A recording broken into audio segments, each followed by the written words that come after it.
ট্রাইব্যুনালে এসে শেখ হাসিনার গুমের মামলা লড়ার ইচ্ছার কথা ২৩ নভেম্বর জানিয়েছিলেন জ্যেষ্ঠ আইনজীবী জেডাই খান পান্না। এতে তাৎক্ষণিকভাবেই তাকে নিয়োগও দেয় ট্রাইব্যুনাল ১। তবে এর পরপরই কার্যক্রম নিষিদ্ধ আওয়ামী লীগের আইনজীবীদের তোপের মুখে পড়েন তিনি। পরে ফেসবুক লাইভে এসে জানান এই মামলা লড়বেন না, চিঠি দেন ট্রাইব্যুনালের রেজিস্ট্রার দপ্তরেও। পক্ষে বা তাকে ডিফেন্ড করার জন্য দাঁড়াবো না। বুধবার এই কর্মকাণ্ডে ক্ষুব্ধ হয়ে তাকে তলব করেন ট্রাইব্যুনাল। এর ১০ মিনিটের মধ্যে হাজির হয়ে চান নিঃশর্ত ক্ষমা।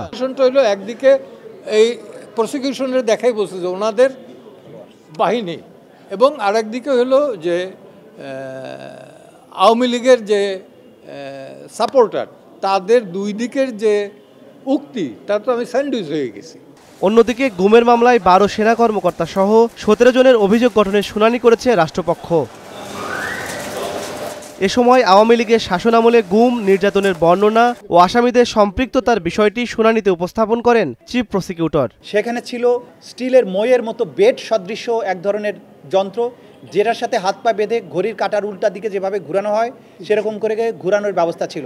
সেখানে চাবুক ছিল, যৌনাঙ্গে ইলেকট্রোকিউট করার মতো যন্ত্রপাতি ছিল, ওয়াটার বোর্ডিংয়ের ব্যবস্থা ছিল, দেয়ালে বিভৎস ছবি টানানো থাকতো, অর্থাৎ বন্দীদের অনেকের হাত পা কেটে সেগুলোকে ছবি তুলে সেই ছবিগুলো দেয়ালে টানানো থাকতো।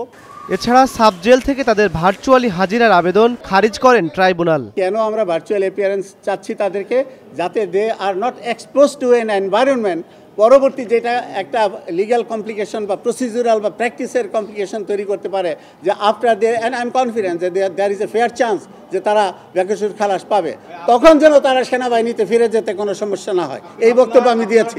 এ মামলার অভিযোগ গঠনের পরবর্তী শুনানি ১৪ ডিসেম্বর। ইমন মাহমুদ, স্টার নিউজ, ঢাকা।